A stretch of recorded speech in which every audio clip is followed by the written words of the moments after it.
Bismillahirrahmanirrahim. Assalamualaikum warahmatullahi wabarakatuh. Selamat datang di Media Edukasi SDIT Raudatul Jannah. Apa kabar anak-anakku semua? Semoga kita semua selalu dalam keadaan sehat walafiat. Dalam video pembelajaran kali ini bersama dengan Bu Ade lagi, kita akan membahas tentang cara menyelesaikan masalah ataupun soal cerita yang berkaitan dengan KPK dan FPB. Untuk menyelesaikan suatu masalah ataupun soal cerita yang berkaitan dengan KPK dan FPB, kita bisa membedakannya dengan dua hal. Kalau KPK itu berkaitan dengan kegiatan yang berulang-ulang, sedangkan kalau FPB itu berkaitan dengan pembagian dan penyederhanaan. Untuk lebih jelasnya lagi, kalian bisa menyimak contoh berikut ini ya. Contoh yang pertama yaitu Pak Firman memetik 20 jeruk dan 50 apel dari kebunnya. Kemudian dia membagi ke dalam kantong-kantong plastik dengan jumlah bagian yang sama. Berapa kantong plastik yang diperlukan Pak Firman? Berapa jeruk dan apel masing-masing dalam setiap plastik? Jadi di sini ada 20 jeruk dan 50 apel yang akan dimasukkan ke dalam kantung plastik. Jadi berapa banyak kantung plastik yang dibutuhkan? Karena di sini konsepnya adalah pembagian, maka kita bisa menggunakan cara FPB. Untuk mencari FPB, kita bisa menggunakan 3 cara. Yang pertama ada cara faktor biasa, kemudian faktorisasi prima, dan teknik Sengkedan. Di sini kita akan menggunakan teknik yang pertama yaitu menggunakan faktor biasa ya. Jadi kita mencari faktor dari 20 dan 50. Sebelumnya kita sudah belajar ya tentang cara menentukan faktor dari suatu bilangan. Di sini kita akan menggunakan tabel perkaliannya.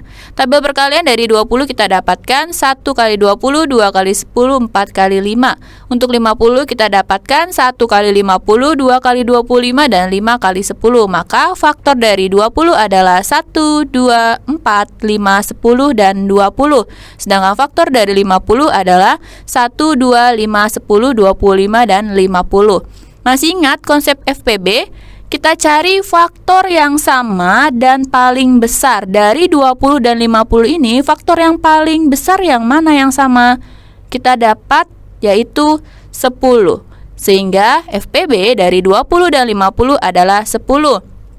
10 ini apa? 10 ini adalah kantung plastiknya. Jadi masing-masing dari 20 jeruk itu dibagi 10 dan 50 juga dibagi 10. Sehingga kantong plastik yang diperlukan Pak Firman adalah 10 buah. Kemudian yang dua ditanya yaitu berapa isi setiap kantung? Kita bisa mencarinya dengan membagi dengan FPB ya. Jadi banyaknya jeruk dibagi dengan FPB dan banyaknya apel dibagi dengan FPB. Jadi untuk jeruk 20 dibagi 10 hasilnya 2 buah. Apel 50 dibagi 10 5 buah. Jadi setiap kantong plastik berisi 2 jeruk dan 5 apel.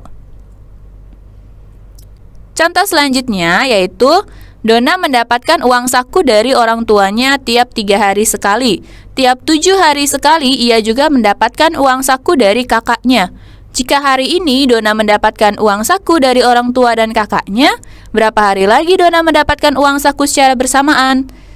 Konsep di sini yaitu mengulang ya. Jadi kalau ada berulang seperti ini, kita bisa menggunakan KPK. Sebelumnya bisa juga menggunakan tabel ya. Kita buat tabel di sini hari ke-1, 2, 3 dan seterusnya. Kemudian uang saku dari orang tua dan uang saku dari kakaknya. Kalau uang saku dari orang tua kita centang tiap 3 hari sekali ya. Hari ke-3, kemudian ke-6, ke-9, 12, 15, 18, 21 dan seterusnya.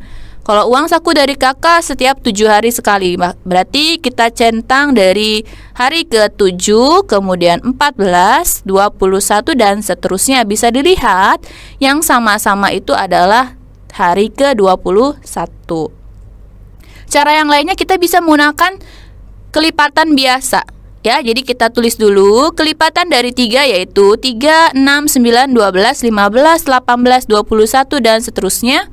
Untuk kelipatan dari 7 adalah 7, 14, 21 dan seterusnya. Ingat ya bahwa KPK itu adalah kelipatan persekutuan terkecil. Jadi kelipatan persekutuannya kita lihat mana yang paling kecil, kita dapatkan 21. Jadi KPK dari 3 dan 7 adalah 21. Sama ya jawabannya seperti cara sebelumnya. Kita bisa simpulkan bahwa 21 hari lagi, Donna akan mendapatkan uang saku dari orang tua dan kakaknya bersamaan. Contoh selanjutnya yaitu kelompok futsal siswa kelas A dan kelas B berlatih di lapangan yang sama. Kelompok futsal kelas A berlatih setiap 6 hari sekali, sedangkan kelompok futsal kelas B berlatih setiap 4 hari sekali. Jika tanggal 7 Maret 2020 mereka berlatih bersama di lapangan yang sama, tanggal berapa lagi mereka akan berlatih bersama lagi? Di sini bisa kita lihat bahwa mereka berlatih futsal itu berulang-ulang setiap 6 hari sekali ya. Jadi setiap 6 hari sekali, terus habis hari ke-6, hari ke-12 dan seterusnya. Kalau kelas B 4 hari sekali, jadi hari ke-4, hari ke-8 dan seterusnya. Kalau seperti itu kita bisa menggunakan konsep KPK. Untuk mencari KPK ada banyak caranya. Bisa dengan kelipatan biasa, kemudian bisa juga dengan faktorisasi prima, bisa juga dengan teknik sengkedan. Di sini kita akan menggunakan teknik kelipatan persekutuan. Yang pertama, kita cari dulu kelipatan dari 6, yaitu ada 6, 12, dan 18, dan seterusnya. Kemudian kelipatan dari 4, 4, 8, 12, dan seterusnya. Ingat ya, kalau KPK itu adalah kelipatan persekutuan terkecil. Jadi kalau kalian melihat kelipatannya, kemudian kita lihat yang samanya yang mana. Yang samanya yang mana, yang paling kecil yang mana, yaitu 12. Jadi kita dapatkan bahwa KPK dari 4 dan 6 adalah 12. Di sini bisa kita lihat bahwa tanggal 7 Maret 2020 mereka berlatih bersama. Tanggal berapa lagi mereka akan berlatih bersama lagi? Di sini kita dapatkan KPK 12. Berarti 12 hari setelah tanggal 7 Maret ya.